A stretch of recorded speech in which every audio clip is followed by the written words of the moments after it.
एक बार की बात है, जारा नाम की एक क्यूरियस छोटी लड़की थी। वो एक छोटे शांत गांव में रहती थी जो एक बड़े मिस्टीरियस जंगल के किनारे बसा हुआ था। उसके गांव के बड़े बुजुर्ग अक्सर इस जगह के बारे में दबी आवाज में बात करते थे। इसे फीलिंग्स का जंगल कहते थे। उनका कहना था कि ये एक ऐसी जगह थी जहां इमोशंस जीते और सांस लेते थे और अपनी वाइब्रेंट ह्यूज से हवा को पेंट करते थे। एक धूप वाली सुबह जारा की क्यूरोसिटी उस पर हावी हो गई। पानी और कुछ बिस्कुट से भरा एक छोटा सा बैग लेकर उसने एक गहरी सांस ली और पुराने बरगद के पेड़ से आगे बढ़ गई जो जंगल के एंट्रेंस पर था। जिस दुनिया में उसने एंट्री की वो ऐसी थी जिसकी उसने कभी कल्पना भी नहीं की थी। ये कलर और लाइट का एक वंडरलैंड था, एक ऐसी जगह जहाँ पेड़, फूल और यहाँ तक कि स्ट्रीम्स भी जीवन से भरे हुए लगते थे। जैसे जैसे जारा जंगल में और अंदर गई, उसे कुछ बहुत ही एक्स्ट्राऑर्डिनरी बातें नजर आने लगी। उसके चारों ओर के कलर रैंडम नहीं थे, वे जंगल के मूड के हिसाब से बदलते रहते थे। वह पेड़ों के एक ग्रोव से गुजरी जिनकी पत्तियां शानदार चमकीली पीली थीं। जंगल के इस हिस्से में हवा हल्की और जॉयफुल महसूस हो रही थी और जारा मुस्कुराए बिना नहीं रह सकी। यहाँ के फूल हवा में खिलखिला रहे थे और पक्षी चीयरफुल धुनें गा रहे थे। थोड़ी और आगे जाकर उसे एक स्ट्रीम मिली जो एक जेंटल, शांत हरे रंग की लाइट के साथ बह रही थी। उसके किनारे बैठकर उसे शांति की एक गहरी भावना महसूस हुई, एक शांत स्थिरता जिसने उसकी आत्मा को सुकून दिया। पानी की हल्की गूंज और हरी पत्तियों की सॉफ्ट चमक ने उसे सेफ और संतुष्ट महसूस कराया, जैसे कि जंगल उसे एक गर्म गले लगा रहा हो। हालांकि जंगल के सभी हिस्से इतने चीयरफुल नहीं थे। जारा जल्द ही एक क्लियरिंग में पहुंची जहां सब कुछ गहरे उदास नीले रंग में डूबा हुआ था। पेड़ अपनी डालियां दुख में झुकाए हुए थे और फूल ओस के आंसू बहा रहे थे, भले ही सूरज तेजी से चमक रहा था। जारा के दिल में एक भारीपन छा गया, एक उदासी जो उसकी अपनी नहीं थी बल्कि जंगल की थी। एक घुमावदार रास्ते पर चलते हुए वह फिर एक झाड़ी में जा फंसी जहां झाड़ियां आग के समान गुस्से वाले लाल रंग की थीं।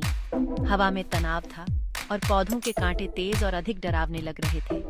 ऐसा लग रहा था कि जंगल नखरे कर रहा है और जारा को तुरंत पता चल गया कि यह गुस्से की जगह है, एक ऐसी जगह जहां सावधान रहना चाहिए। ये जंगल इमोशंस का एक जीवंत नक्शा था, एक ऐसी जगह जहां हर फीलिंग की अपनी आवाज और कलर था। जारा ने महसूस किया कि खुशी एक चमकीला पीला था, शांति एक शांत हरा था, उदासी एक गहरा नीला था और गुस्सा एक जलता हुआ लाल था। यह एक पावरफुल और कभी-कभी ओवरवेलमिंग जगह थी, लेकिन जारा डरी नहीं थी, वह फैसिनेटेड थी। उसने समझा कि यह एक स्पेशल जगह थी, एक ऐसी जगह जो उसे दिल के बारे में कुछ इम्पोर्टेंट सिखा सकती थी। उसे इस मैजिकल दुनिया को एक्सप्लोर करने, इसके सीक्रेट्स को समझने और ये जानने की बढ़ती हुई डिटर्मिनेशन महसूस हुई कि ये फीलिंग्स यहाँ इतनी जीवंत क्यों थीं। ये सिर्फ पेड़ों और जानवरों का जंगल नहीं था, यह आत्मा का जंगल था और उसकी जर्नी अब भी शुरू ही हुई थी। जैसे ही जारा एक शांत हरे घास के मैदान से गुजरी, उसे एक बड़ी काई से ढकी चट्टान के पीछे से एक हल्की सी आवाज सुनाई दी। उसके चारों ओर झांक कर देखा तो उसे एक शानदार शेर दिखाई दिया जिसके बाल सुनहरे थे। लेकिन यह शेर दहाड़ नहीं रहा था, वह कांप रहा था। उसने अपने बड़े पंजे अपनी आंखों पर रखे हुए थे जो दोपहर के सूरज से पड़ने वाली परछाइयों को रोकने की कोशिश कर रहा था। जारा धीरे धीरे उसके पास पहुंची, उसका दिल करुणा से भरा हुआ था। हेलो, उसने धीरे से कहा, मेरा नाम जारा है, तुम इतने डरे हुए क्यों हो? शेर ने धीरे धीरे अपने पंजे नीचे किए। मैं लियो हूँ, उसने फुसफुसाया, उसकी आवाज मुश्किल से सुनाई दे रही थी। मुझे जंगल का राजा होना चाहिए, बहादुर और मजबूत, लेकिन मेरा एक सीक्रेट है। मैं अंधेरे से बहुत डरता हूँ और छोटी से छोटी परछाई भी मेरे दिल को डर से धड़का देती है। जारा लियो के साथ बैठी धैर्यपूर्वक उसकी बात सुनती रही, जैसे वह अपने डर के बारे में बता रहा था। तभी उन्हें पास की झाड़ियों में सरसराहट सुनाई दी। एक छोटा बुद्धिमान दिखने वाला कछुआ जिसकी पीठ पर सुंदर पैटर्न था, उसने अपना सिर बाहर निकाला। उसने लियो के बड़े शरीर और जारा के दयालु चेहरे को देखा और धीरे धीरे उनकी ओर आया। मैं टिकी हूँ, उसने धीमी सावधान आवाज में कहा। मैं सुन रहा था, डरना ठीक है लियो। जैसे ही उसने बात की, एक बड़ा पक्षी ऊपर से उड़ गया, जिससे जमीन पर अचानक क्षणिक परछाई पड़ी।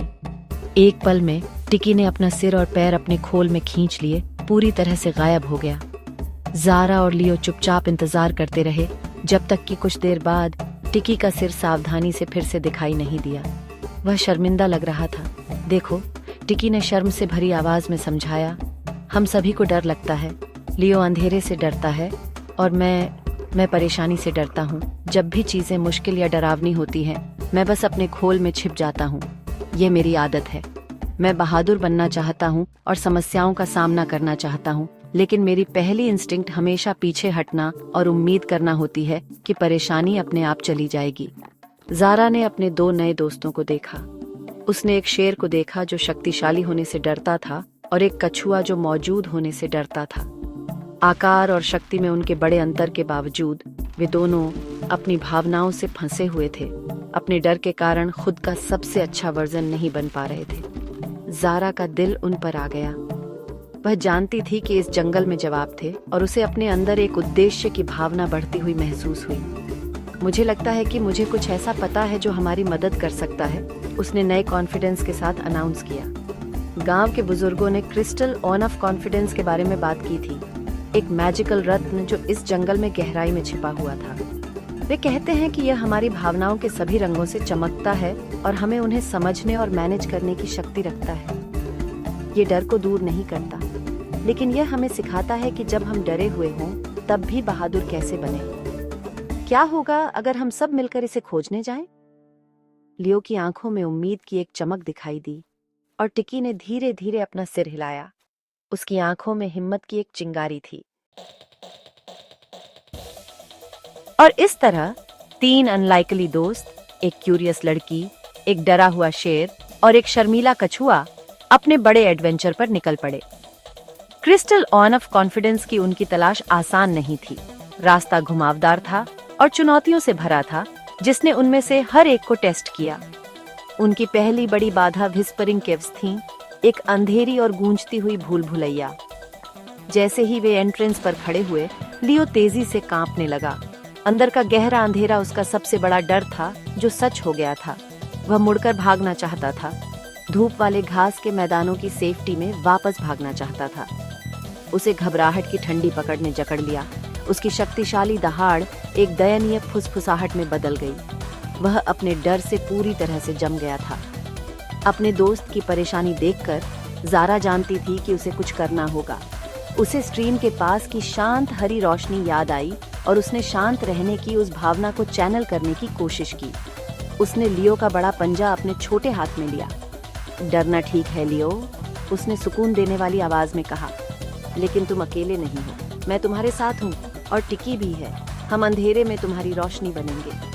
टिकी ने लियो के डर को देखकर हिम्मत की एक लहर महसूस की, जो उसने पहले कभी महसूस नहीं की थी। वह बहादुरी से कुछ कदम गुफा में गया और वापस बुलाया, रास्ता यहाँ साफ है। यह बाहर से जितना डरावना लगता है, उतना है नहीं। ज़ारा का हाथ उसके हाथ में और टिकी की आवाज उन्हें गाइड करते हुए लियो ने एक कांपता हुआ कदम उठाया, फिर दूसरा, उन परछाइयों से गुजरते हुए जो उसे इतने समय से परेशान कर रही थी। उनकी जर्नी जारी रही, उन्हें रशिंग डाउट्स की नदी तक ले गई। नदी एक अशांत लाल थी, गुस्से और निराशा से भरी हुई थी। धारा तेज थी और इसे पार करने के लिए कोई पुल नहीं था। टिकी ने उबलते पानी को देखा और अपनी पुरानी आदत को वापस आते हुए महसूस किया। ये परेशानी थी, बड़ी परेशानी, और उसकी इंस्टिंक्ट थी कि वह अपने खोल में छिप जाए और इसके गुजरने का इंतजार करे। उसे छोटा और बेकार महसूस हुआ। उसे यकीन था कि वह मदद नहीं कर सकता। वह बस एक धीमा कछुआ था और ये चुनौती उसके लिए बहुत तेज, बहुत शक्तिशाली थी, जिसका सामना वह नहीं कर सकता था। वो पीछे हटने वाला था जब उसने अपने दोस्तों को देखा और उनकी आंखों में डिटर्मिनेशन देखी। इस बार लियो ने सपोर्ट किया। उसने गुफा में अपने डर का सामना किया था और थोड़ा मजबूत, थोड़ा बहादुर महसूस किया था। उसने किसी को अपनी नाक से धीरे से धक्का दिया। छिपने से हम पार नहीं हो पाएंगे मेरे दोस्त। उसकी आवाज अब स्थिर और शांत थी। तुम्हारा कोई मजबूत है। क्या होगा अगर तुम इसका इस्तेमाल हमारी मदद के लिए कर सको? ज़ारा की आंखें चमक उठी। यही तो है लियो, तुम टिकी को पार धकेलने के लिए काफी मजबूत हो और मैं उसकी पीठ पर सवारी कर सकती हूँ। तुम्हारा खोल हमारी नाव होगा। टिकी हिचकिचा रहा था, लेकिन अपने दोस्तों की आंखों में विश्वास देखकर वह मान गया।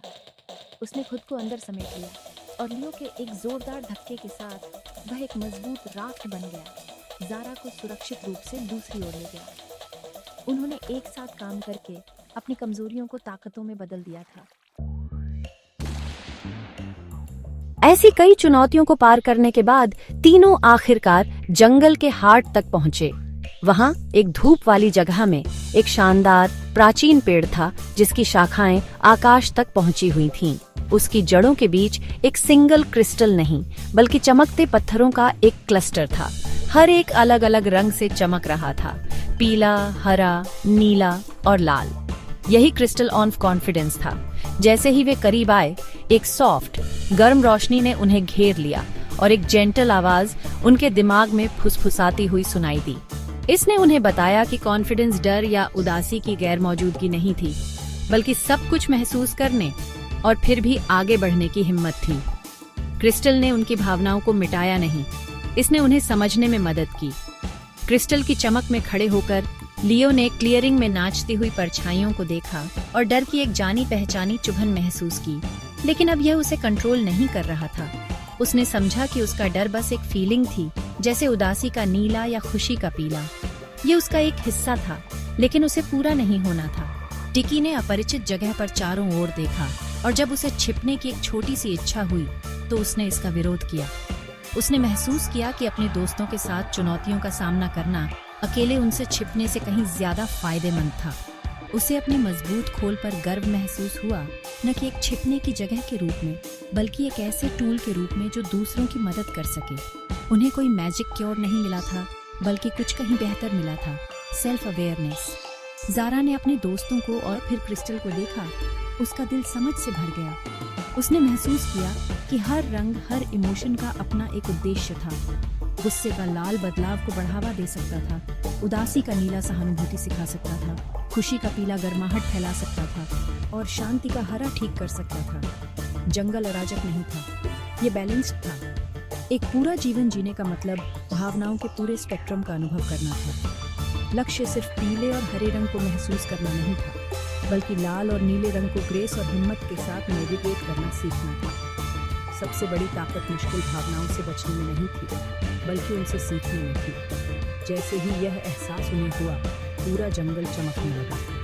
रंग घूमते और एक साथ नाचते थे। अब अलग अलग ग्रोव्स में अलग नहीं होते थे, बल्कि लाइट के एक लुभावने डिस्प्ले में मिलते थे। जंगल एक साथ हर रंग में चमक रहा था, एक परफेक्ट हारमोनियस रेनबो। यह उनकी डिस्कवरी का जश्न मना रहा था। इस नई बुद्धिमत्ता से भरा दिल लेकर ज़ारा ने लियो और टिकी को अलविदा कहा और उनसे फिर से मिलने का वादा किया। वह अपने गांव वापस चली गई, न केवल एक मैजिकल एडवेंचर की यादों के साथ, बल्कि एक चमकते हुए दिल के साथ। एक ऐसा दिल जो अब भावनाओं की सुंदर, रंगीन और ज़रूरी दुनिया को समझता था। वह घर से एक क्यूरियस लड़की के रूप में निकली थी और एक बुद्धिमान लड़की के रूप में वापस लौटी थी।